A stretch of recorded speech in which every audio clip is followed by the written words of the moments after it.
Hey, bitches. I've got a story for you today. Let me just. There we go. Alright. So, my story is about my good friend, King of the Hip Hop. You all know him. He's quite the bro. And the thing about King is, even though he is very young, he has seen some shit in his life. He has been with 7 different women, and all 7 of those women left him in just brutal, terrible ways, and it really crushed him. I mean, he doesn't let it on, but it really hurt him. So he turned to drink, as many unfortunate men do. And I used to find him every night at the local bar, just drowning his sorrows. And it was very sad, you know. We've known each other for a while, and I felt bad for him being so down on himself because of all these freaking women. So he keeps drinking for like several years, and he drinks his way through the entire bar. Like, he's had every drink several times. So I say to him one day, "King, you're such an expert on alcohol. Why not open your own bar? I'm sure you could be very successful. I mean, you can't just sit here moping, you know? Those women were all bitches. We all know that. But you have to move on with your life. You can't just keep dwelling on this. It's going to destroy you." And King realized that I was right. And he's like, "You know what? I am going to put my life together. I'm not going to let this define me. I am going to run my own bar." So King took out a loan. He asked a few friends to borrow some money, and he just put it all together, and he bought himself a nice bar. It was in this nice little town on the edge of this big forest. It was a great area, very scenic, and before long it became very popular because King just knew his way around the bar. He knew what drinks people would like. He knew all the things, and it was just wonderful. He was doing quite well for himself with this bar. And I would go there from time to time, and it's like, "How's life?"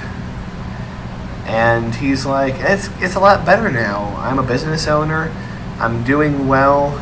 I don't even remember the names of those bitches who screwed me over. Forget all about them. I don't care about them. This is my life now. I am the king. And I'm like, it was all damn right.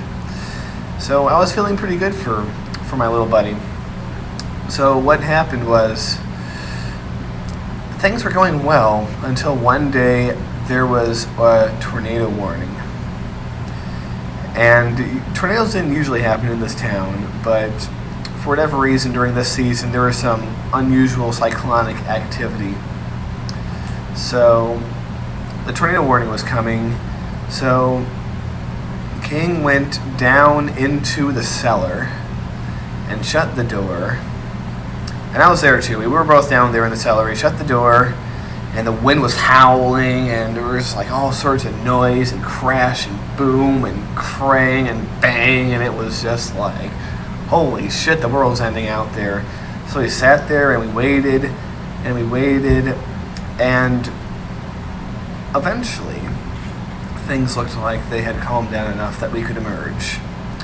So we came out of this bar, and there was nothing but, out of the cellar, and there was nothing but utter devastation. And there was ruin everywhere, like the entire town had been leveled. And King was like very, very upset. The poor guy, he had worked so hard to build up this business and everything, and it was very upset. So we were looking around at the damage, and a few of the trees out back had remained standing against the tornado. One of them had a bell. Well, it was like a big bell attached to it, and King used to ring that bell to tell everyone in the town when it was a happy hour. He would ring the bell and it would go gong, the sound throughout the entire village, and everyone would come in because it was such a great place.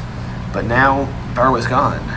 The whole town was gone, but the tree and the bell mysteriously remained, and there were other trees too. So we were looking around surveying the wreckage, and this man comes up and he's like, "Dude, you're king of the hip hop, right?" And he's like, "Yeah." It's like, "Dude, your bar is all right. I mean, the wind just lifted the entire thing up intact and put it in the trees. It's sitting up there." And King's like, "Really?" He's like, "Yeah, man. Like, not only is your bar okay, but it's like an awesome tree house now because it's in the freaking tree." So King is looking up the tree, all the trees, to look for the bar. And I notice that he's not looking in the right area. He's looking way over there, but I see it. I see it up there. And so to get his attention, I take the bell that's on the tree and I ring it. I ring it loud and joyously. And he looks over. And I say to him, "Your bar, King, up the wrong tree."